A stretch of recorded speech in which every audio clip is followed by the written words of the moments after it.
শুক্রবার একটা এক্সট্রা ক্লাসের জন্য গেছিলাম কলেজে। আর যেহেতু ক্লাসটা সেকেন্ড হাফে ছিল তাই একটু বেলায় বেলায় বেরিয়েছি, কিন্তু গিয়ে তখন ভাবলাম যে এসে ভুলই করেছি। মাত্র 3 জন এসেছিল, মানে আমাকে নিয়ে 4 জন। তার মধ্যে সেদিনকে আমাদের গ্রুপটা অ্যাবসেন্ট ছিল, তাই আমি আরোই বোর হচ্ছিলাম। তো যাই হোক, তারপর ক্লাসটা করে বাড়ি ফেরার সময় ট্রেন থেকে কিছু খাবার কিনলাম আর একটা আনারসও কিনে নিয়ে এসেছিলাম। তারপর বাড়ি এসে রেস্ট নিয়ে গেছিলাম আরো একটা জায়গায়। এই জায়গাটা চিনতে পারছো? এটা হচ্ছে সোদপুর শ্রীনিকেতনের একদম উপরে।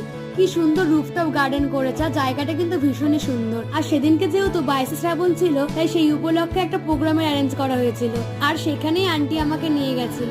আর সেদিনকে কিন্তু আমাদের ব্যাচের কেউই নাচ করিনি, অন্য ব্যাচের দিদিরা নাচ করেছিল। তো আমরা এখানটা বসে প্রোগ্রাম দেখছিলাম, যেহেতু তখনও আন্টিদের প্রোগ্রাম স্টার্ট হয়নি। তারপর ফাইনালি অনেকক্ষণ ওয়েট করার পর আন্টিদের স্টেজে ডাকা হলো। আন্টিদের নাচটা তো খুব ভালো হয়েছে, তার সাথে পুরো প্রোগ্রামটাই খুব সুন্দর হয়েছিল। আর ইনি হলেন শ্রীনিকেতনের মালিক। তো যাই হোক, তারপর পুরো প্রোগ্রাম দেখে টোটো করে বাড়ি চলে এলাম।